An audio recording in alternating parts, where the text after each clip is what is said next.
What I like about America is that it's, so far anyway, it's the ultimate evolution of government, democracy. It's a salad bowl and a melting pot all at once. All right. So when I say America, land of the, what's your one-word answer for that? I mean, free is the word most people use, but we should define free. There's two kinds of freedom. There's freedom to and there's freedom from. And what's your favorite color? I think my favorite color would be blue, because no matter where you are, what part of the world, when you look up in the sky, it's blue. It's what brings us all together.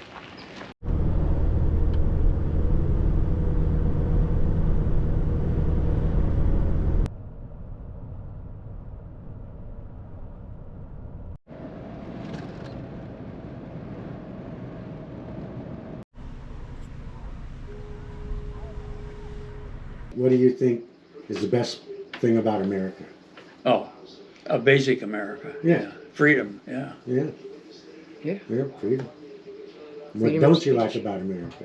Politics. Mm-hmm. Yeah, well, the generational changes, and then saying since post-war II, the politics involvement has increased, Right. and your freedoms have decreased. And mostly it's because the adults like me, raising kids to have everything that I could give them, have turned into a point where the kids now don't think that he have to earn that stuff. They think they have to be given that stuff.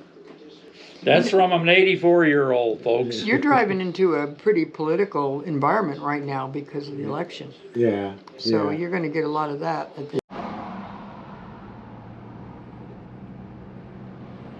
Wow.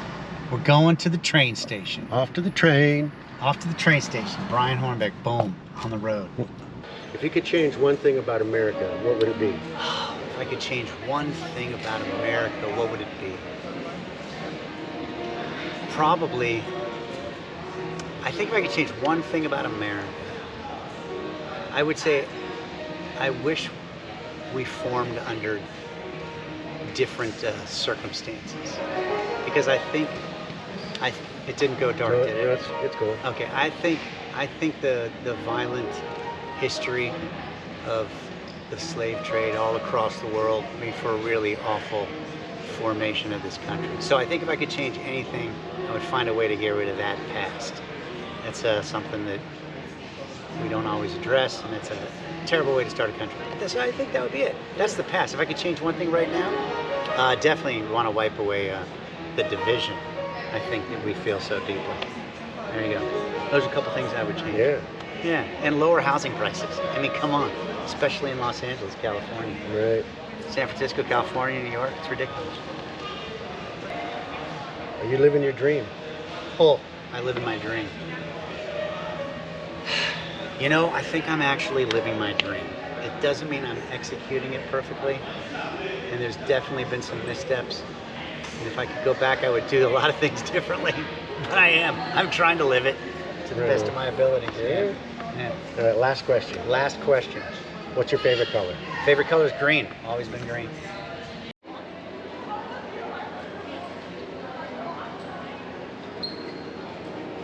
Oh, that's gonna be on this track. Hi, where are you headed? You're gonna be at the car down there, and you're gonna be at the car right here. Your seat number's on the bottom. Just put that above your seat. Grab stairs, which is subscribe. She's not lower level, right?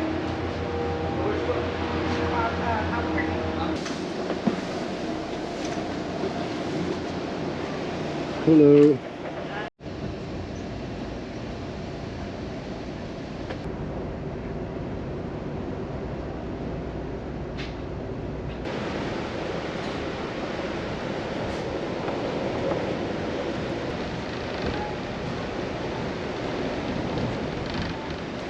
What's your name? My name's Susan.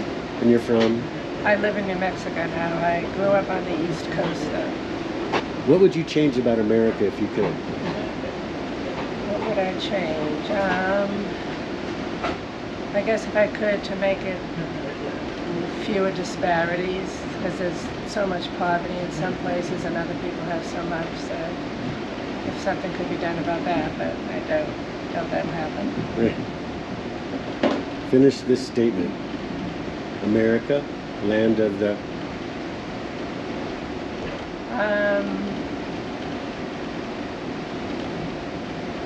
Land of many different people. And last question. What's your favorite color? Blue. And Like why? the ocean.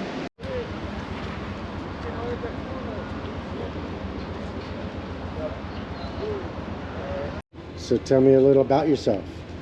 My name is Windwalker, and I am East Coast Native American. I'm Micmac from Maine. My tribe is Mi'kmaq or Micmac. Okay. My dad was Cherokee, and Lenape or Delaware. Never heard So, those. so I can skip the question of where your family immigrated from. Yes. Yes. Okay, so here's a good question. Sure. Do you think everyone can realize their dreams in America if they try hard enough? Yes. Because I feel that anything that you manifest, and if you're in the right place at the right time, it'll happen. Whether it's in America or wherever, but absolutely, because we, you know, they say it's the land of the free. The Native Americans, we never owned the land. We were just keepers of it. And my grandmother would say, you know, they're going to come over from the oceans and lands, and they have different beliefs, but they just got to look like us too, because I don't look like the Navajo or the Apache. But of course, all Native Americans don't look alike either. She said, remember, child, we don't own anything, but we can share it in the right way. If you could change one thing about America, what would you change? Greed. I would totally change the greed, because that's what we were not based on. We didn't know what money was. You know, we did a lot of trade. We were very honorable and respectful. And to this day, I still do that. And then when that came in, okay, so I'm going to say this line, and this is what I was taught, but you have to understand, it's not a color. But she said, child, my grandmother would say, there are three things going to kill us as Native Americans: white sugar, white flour, and white man. And what she meant by that was the politics, the greed, and the hatred. You know, we weren't all peaceful either, you know, but we had a different thing. Well, let's powwow first. Let's talk before we pull out a knife, you know, and we don't take from anything. So that's what I would change, greed. And lastly, what's your favorite color? Purple.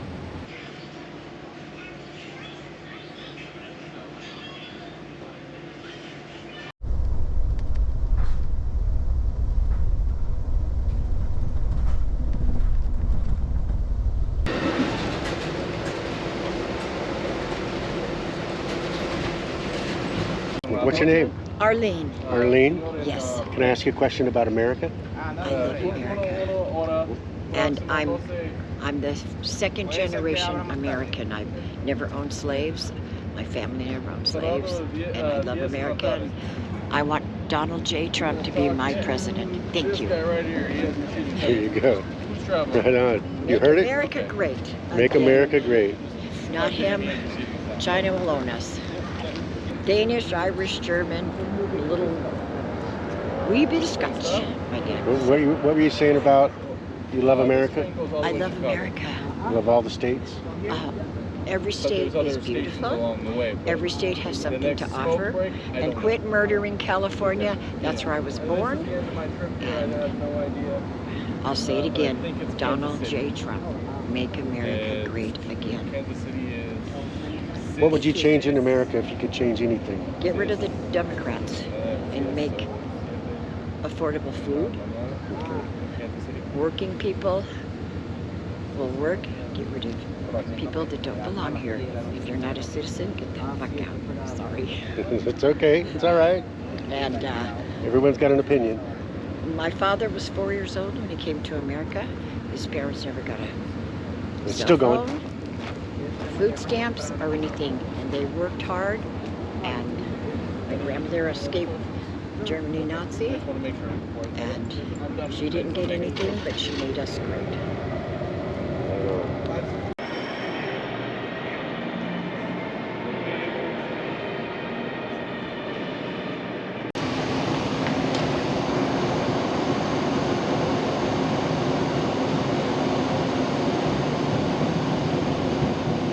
Charles Lindsay.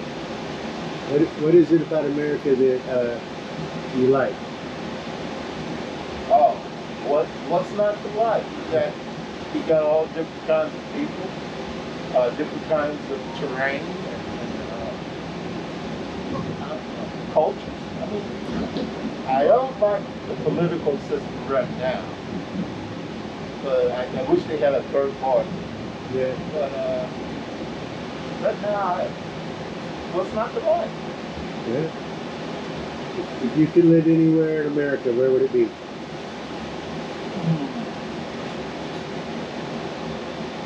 Probably here.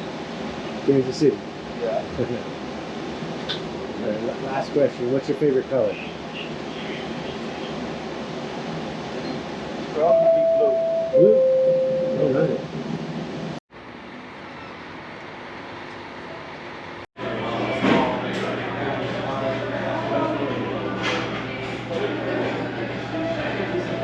So first we'll just start so what's your name and where are you from? Yeah, so my name's Andrew and I'm originally from the UK. And where are you living now? In Boston. In Boston. Is America what you want it to be? It's a good question. I think America presents a lot of opportunities that you don't necessarily get in the Western world. You know, I don't think it's by any means a perfect country, but I think sort of the scope of opportunity that is on offer, I think makes it worthwhile. Mm-hmm.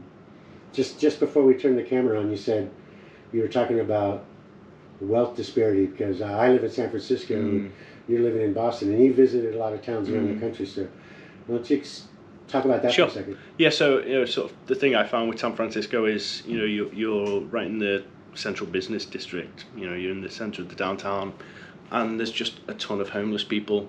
But then you've got Silicon Valley, and I think sort of, to me, that encapsulates America in a nutshell. Is this, this big gulf of those who have lots and those who don't have anything, and I think that's the issue America has at the moment. Is I think from the UK we have a class issue, but in America you have a sort of economic divide that isn't necessarily class related. And I think San Francisco encapsulates sort of the issues America has, in a 2 square mile radius, really. Right. What would you change about America if you could? It's a difficult one. I think people are saying it's a very polarizing time in America, and I don't disagree, but I don't think it's the most polarized America's ever been. You've had the Civil War in the 1800s, you had slavery, you had much bigger issues, you had much bigger divides between people. I think why people think it's more polarizing now is solely because we're able to access a ton of information, a ton of people's thinking, and I don't necessarily think there's a big difference in what people think, but I just think people are sort of too reluctant to actually try and understand other people's point of view. You go on social media nowadays and whoever you follow is going to generally align with your own political views. There isn't that sort of delving into what the other side thinking. But then what I've just said there, what does the other side think, I think is an issue in itself, because why are the sides? Right. It's a mindset that you think, oh, the other side is saying this, our side's saying that, but I don't think we should be wording it like that. But then I don't know how to word it. It's just how we word it, I think, isn't it? Right. What was the question? Sorry.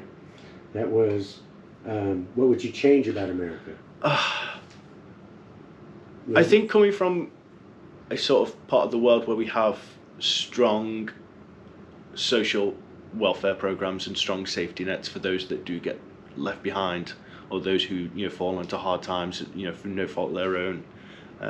I definitely veer it more towards that angle. Now I know a lot of Americans don't like the phrase socialism and stuff like that, but I sort of think that you want your tax money to be best spent on doing good things and resolving these issues. And I think you could ask any American, do you think you get value for your tax money, or do you think it's well spent? I think the majority of them would say no. I disagree. And so I think a big change in sort of how you view sort of social welfare programs is desperately needed. Last question. What is your favorite color? I'd say blue. This is from Mr. Brian on his journey. My name is Truth.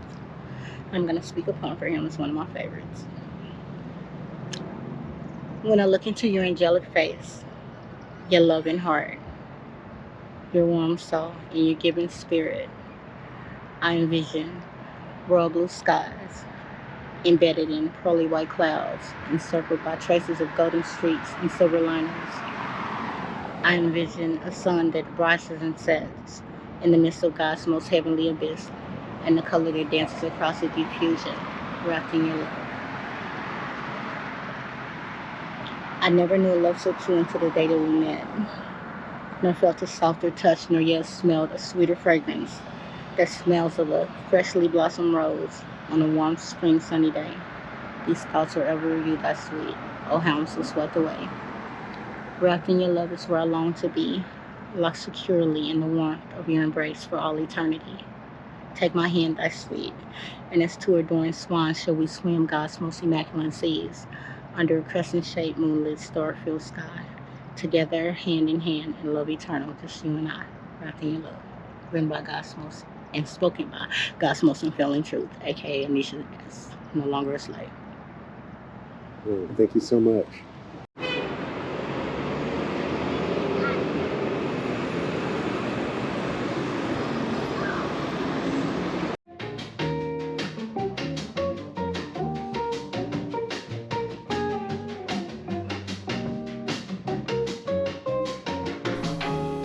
Next stop, Chicago.